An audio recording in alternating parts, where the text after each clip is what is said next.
4 भाले हैं। इसमें 2 भाले तो अखाड़ा निरंजनी के देवताओं के प्रतीक हैं और 2 भाले हैं वो आनंद अखाड़े के देवताओं के शस्त्रों के प्रतीक हैं। तो इनमें ऊपर नींबू लगा है, मालाएं लगाई गई हैं और चोटियां पहनाई गई हैं इनको। तो ये श्रृंगार है। इसमें देवी पार्वती और भगवान शिव, इन दोनों का श्रृंगार है। और चूंकि वो बैलेंस गड़बड़ा ना जाए इसलिए उनको बैलेंस करने के लिए उसमें कपड़ों से उसको बैलेंस किया गया है। और पीछे पीछे दोनों अखाड़ों के पीछे दोनों अखाड़ों के देवता हैं जो इनके प्रतीक हैं। एक तो कार्तिकेय स्वामी हैं और दूसरे अखाड़े के शायद सूर्य भगवान हैं। जितने लोग ये साथ चल रहे हैं ये इन्हीं अखाड़ों से जुड़े हुए हैं? हाँ, ये अखाड़ों के जितने महामंडलेश्वर हैं उनके शिष्य लोग हैं जो गृहस्थ हैं अधिकतर। और इनमें सन्यासियों की संख्या अभी तो कम दिख रही और वो नागा सन्यासी आगे आगे अपने देवताओं की पालकी लेकर जा रहे हैं। और अब इनके आचार्य महामंडलेश्वरों के रथ आने शुरू हो गए हैं। तो इनके सबसे आगे आचार्य महामंडलेश्वर होते हैं, उनके पीछे आनंद अखाड़े के आचार्य महामंडलेश्वर होंगे। तो कैलाश आनंद गिरी ये इधर मेरे ख्याल से रथ पर दिखाई पड़ रहे हैं और उनके पीछे और आचार्य बालकानंद गिरी होंगे। तो इस तरह से सब अलग अलग अखाड़ों के आचार्य महामंडलेश्वर और उसका महामंडलेश्वर फिर मंडलेश्वर, ऐसे करके क्रमानुसार जैसे सेना में ब्रिगेड होती है वैसे ब्रिगेडियर और कर्नल, लेफ्टिनेंट कर्नल, इस तरह के इनके भी ग्रेड होते हैं। तो इस तरह से वो आ रहे हैं। तो वक्त के साथ इन अखाड़ों में क्या बदला? ये जिस लाव लश्कर के साथ जिस धर्म से आ रहे हैं, पहले भी ऐसे ही आते थे, ऐसे कम से आराम से आ जाते थे, अब रथ की शोभा कुछ अलग ही नजर आती है। नहीं, रथों की शोभा तो जब मैं वो बात पूरी नहीं कर पाया जिसमें सनातन पर जब भी हमला हुआ, विदेशी आक्रांताओं ने हमला किया तो नागाओं की फौज ने अपने पूरे शौर्य और पराक्रम और युद्ध कला के साथ लड़ाई लड़ी और दांत खट्टे कर दिए विदेशी आक्रांताओं के। उसके बाद जब कुंभ के मेले में वो यहाँ आते थे तो उस समय के राजे रजवाड़ों ने जिनकी नागा सन्यासियों की फौज ने मदद की थी, वो कृतज्ञता का भाव दिखाने के लिए कि आपकी वजह से राज्य है, नहीं तो आज हम गुलाम हो गए होते। उन्होंने राजाओं ने ऑफर किया कि आपका ही राज्य है, तो उन्होंने सारे अपने हाथी, घोड़े, रथ, सिंहासन, चंवर, छत्र, सेना सारी उनके सेवा में लगा देते थे और वो कहते थे कि हम आपके संग आपके पीछे चलेंगे स्नान के लिए, हम आपकी व्यवस्था करेंगे। तब से शाही शब्द इस्तेमाल किया गया और उसी लाव लश्कर के साथ वो यानी भारतीय अध्यात्म का राजसी अंदाज यहाँ पर देखने को मिलता है, एक रजवाड़ों का अंदाज देखने को मिलता है। तो ये सम्मान का प्रतीक था।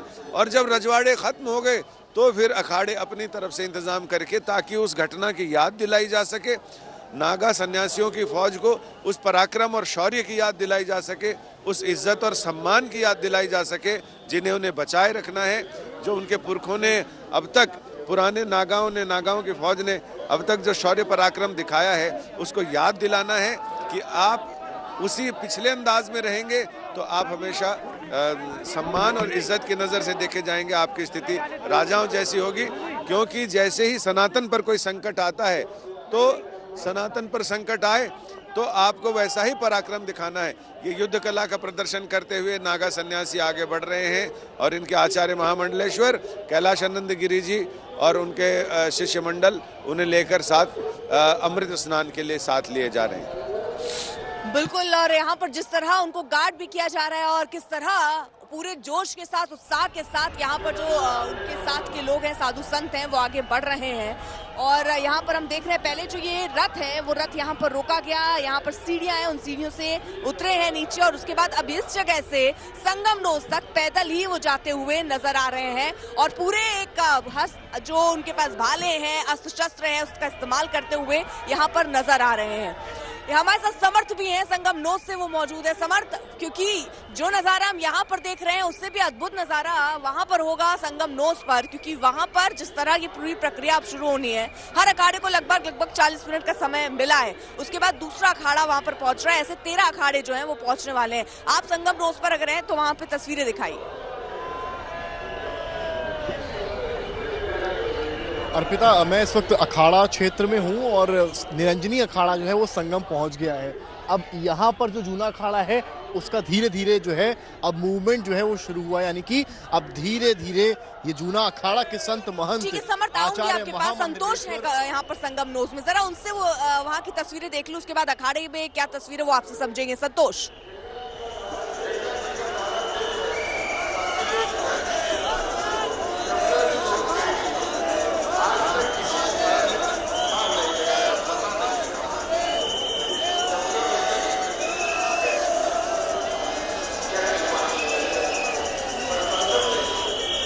संतोष आवाज पहुंच रही है आप तक?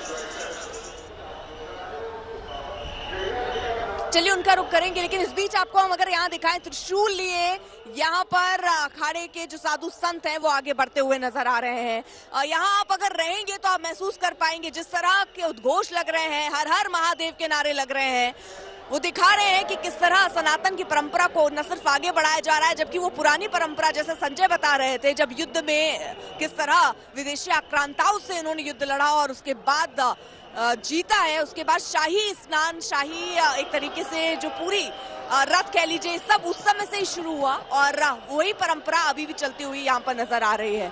लेकिन संजय, ये भी मानना पड़ेगा कि जिस तरह से हम देख रहे हैं कि पूरे उत्साह के साथ नाचते गाते झूमते भस्म रमाते भाला लिए पूरे जोश के साथ आगे बढ़ रहे हैं अखाड़ा। जी हाँ, बिल्कुल। जोश तो इसलिए होता है कि ये जब अमृत स्नान के लिए आते हैं तो ये सन्यासी इस भाव से आते हैं, इसीलिए लोग दिगंबर रूप में होते हैं, जैसे बच्चा माँ के पेट से निकलता है दिगंबर रूप में आते हैं। ये कहते हैं हम अपनी माँ से मिलने जा रहे हैं। बच्चा जब अपनी माँ के गोद में होता है तो वो बिल्कुल बच्चे की तरह बर्ताव करता है। अगर हम अंदर जा सकते और दिखा सकते अपने दर्शकों को, तो सबसे पहले जाते ही जो इन्होंने श्रृंगार लगा रखे हैं, जो इन्होंने मालाएं पहन रखी हैं और तरह तरह के श्रृंगार है, पहले वो गंगा में फेंकना शुरू करते हैं। सबसे पहले वो अपना श्रृंगार अर्पित करते हैं। श्रृंगार पर अर्पित करने के बाद उनका जो जैसे श्रृंगार का एक शौर्य होता है वो अर्पित करते हैं कि सब कुछ माँ तुम्हें समर्पित है। अपनी जो तपस्या की है, जो अपना व्रत लिया है, वो सारा कुछ उनको समर्पित कर देते हैं और सिर्फ एक निश्चल बच्चे की तरह। तो खूब खिलवाड़ करते हैं वहाँ पर, खूब अटखेलियाँ करते हैं पानी में और वहाँ पर उछल कूद मचाना, एक दूसरे पर पानी फेंकना और ये सब करते हैं। उसके बाद फिर वहाँ से वो कोई तैर रहा है, कोई शवासन में तैर रहा है, दूर तक तैरता हुआ चला जा रहा है, तो खूब मस्ती करते हैं। इधर देख लेते हैं, संगम नोज में संतोष हमारे साथ, हमारे सहयोगी हैं, वहाँ पर किस तरीके का मंजर नजारा है। संतोष, देखिए नज़ारों के जरिए देखिए निरंजनी अखाड़ा पहुंच चुका है। निरंजनी अखाड़ा पहुंच चुका है बसंत पंचमी पर तीसरे बड़े अमृत स्नान के लिए। लेकिन तमाम पारंपरिक अखाड़ों के साथ बड़ी संख्या में विदेशी जो फॉलोअर्स हैं वो भी पहुंचे हुए हैं। From where you have came? From Italy. Yeah, we are with a group. We are a group from Italy. The name? The group is this one, Cal 12. Cal 12. Yeah, Cal 12 from Italy. And we came here just to see the Kumbh Mela, the Maha Kumbh Mela. Have you visited early before here? Yes, but not in Prayagraj, in Haridwar. In Haridwar. Yeah. What was the experience? How you are feeling here? Yeah, it's great. The energy is very strong. People are nice, and we are really enjoying. Yeah. Have you taken dip in Holy Ganga? Yesterday. I take a dip in the Ganga yesterday. एक अकेले ही नहीं है, देखिए तमाम जो from where you came? Italy. From Italy, yes. What is your experience to coming here? Have you ever seen before a group of saints in this numbers and the crowd management? Never seen anything like this. It's amazing. It's an amazing experience. It's so spiritual. It's so beautiful. Have you taken holy dip in Maganga early before? No, never. It's the first time. You are the first time. First time in India. Thank you. देखिए ये विदेशी मेहमान हैं जो यहाँ पर निरंजनी अखाड़ा का जो शाही स्नान जो अमृत स्नान हो रहा है उसके साथ एक विदेशी जो इटली से ग्रुप आया है K12 लिखा हुआ है, कल्चर डेल वियागो लिखा हुआ है। ये पूरा एक ग्रुप आया है और वो सिर्फ इस बात के लिए कि सनातन धर्म प्रयागराज में महाकुंभ की दिव्यता भव्यता और इस पूरे क्राउड मैनेजमेंट को देख करके अभिभूत है। और ये देखिए कि निरंजनी अखाड़ा के अब हम सनातन की जो परंपराएं हैं देखिए ये अखाड़ा के तमाम साधु संत पहुंच चुके हैं, हाथों में त्रिशूल, भगवान शंकर के त्रिशूल लेकर के, क्योंकि नागा साधु हो या किसी भी वैष्णव संप्रदाय के साधु, तमाम साधु के लिए भगवान शंकर उनके इष्ट देव हैं। और इष्ट देव का जो अस्त्र त्रिशूल लेकर के उनका माँ गंगा के चरणों में जाना, माँ गंगा के पास जाना, देखिए अभिभूत हो रहे हैं। हर हर महादेव का नारा, और हर हर महादेव के नारे के साथ तमाम साधु संत गंगा में स्नान करेंगे। आज वसंत पंचमी के मौके पर ये तीसरा बड़ा अमृत स्नान है। इस अमृत स्नान के लिए जो इंतजामात हैं वो इंतजामात काफ़ी नज़र आ रहे हैं, क्योंकि जो क्राउड मैनेजमेंट है वो भी देखने को मिल रहा है। हालांकि ऐसा नहीं है कि भीड़ कम है, ये संगमनोस का इलाका है जहां पर संगम पर यहाँ पर साधु संतों के साथ विदेशी मेहमान भी यहाँ पर स्नान करेंगे।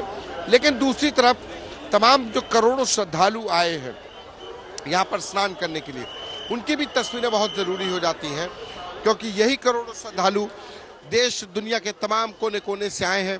वो भी अपनी पूरी श्रद्धा के साथ आए हैं, लेकिन इस क्राउड मैनेजमेंट की वजह से ही ये पूरी तरीके से लागू हो पाया। क्राउड मैनेजमेंट ऑपरेशन 11 लागू कर पाया और इसकी वजह से तमाम भीड़ नियंत्रित नजर आ रही है। यही मौनी अमावस्या के वक्त पर जो हुई भगदड़, जिसमें तमाम लोग की जान चली गई, उसके बाद तमाम बड़े परिवर्तन किए गए। जो अखाड़े आ रहे हैं उनके ठीक दूरी पर आम लोगों के लिए आने जाने के लिए, स्नान करने के लिए ये इंतजाम किया गया है। तो crowd management, better police force deployment के साथ साथ जो उनके टाइमिंग है, देखिए दिव्यता और भव्यता, भगवान शंकर के डमरू और त्रिशूल के साथ भगवान शंकर के डम डम डम बजाता हुआ डमरू, और ये उनकी दिव्यता और भव्यता को दिखाता हुआ निरंजनी अखाड़ा के तमाम साधु संत स्नान करने के लिए पहुंच रहे हैं, स्नान करेंगे। और नागा साधुओं के लिए किसी भी महाकुंभ में जो कुंभ होगा उसमें स्नान करना उनके लिए एक तरीके से भगवान शंकर की आराधना से कम नहीं होता।